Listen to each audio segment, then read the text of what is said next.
Mais je suis encore dans le matériel de sonorisation, hein. C'est juste un sujet très vaste, c'est tout. Interminable, tu veux dire, hein? Bref, parlons des processeurs d'effets.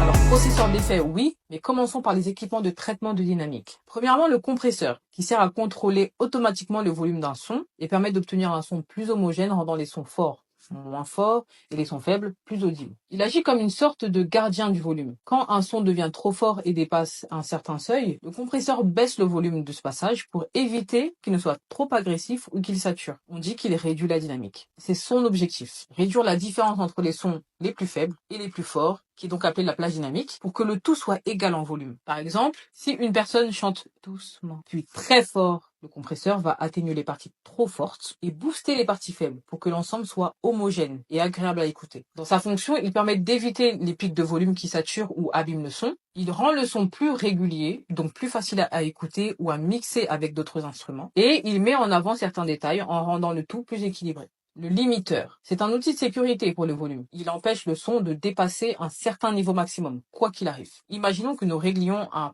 plafond de volume, par exemple moins de décibels, et le limiteur dit si le son monte au-dessus, je le bloque net. Il n'ira pas plus loin. En fait, il empêche le signal de dépasser un certain seuil, ce qui permet de protéger les équipements, d'éviter la distorsion et la saturation, c'est-à-dire le son qui grésille, de garder un son propre, même quand quelqu'un chante ou parle trop fort, et aussi d'assurer une cohérence de volume dans un live, une vidéo ou un mix. Le gate ou nose gate, lui, il coupe le signal en dessous d'un certain seuil. C'est un outil qui sert à rendre un enregistrement audio plus propre en supprimant les bruits de fond lorsque personne ne parle ou ne joue d'un instrument. Pour bien comprendre, le gate agit comme une porte automatique. Quand le son est plus ou moins fort, quand une personne chante ou joue, la porte s'ouvre et laisse passer le son. A contrario, quand le son devient très faible, entre deux phrases ou deux notes, ou qu'il n'y a que le bruit de fond ou des petits bruits gênants, la porte se ferme et coupe tous ces bruits.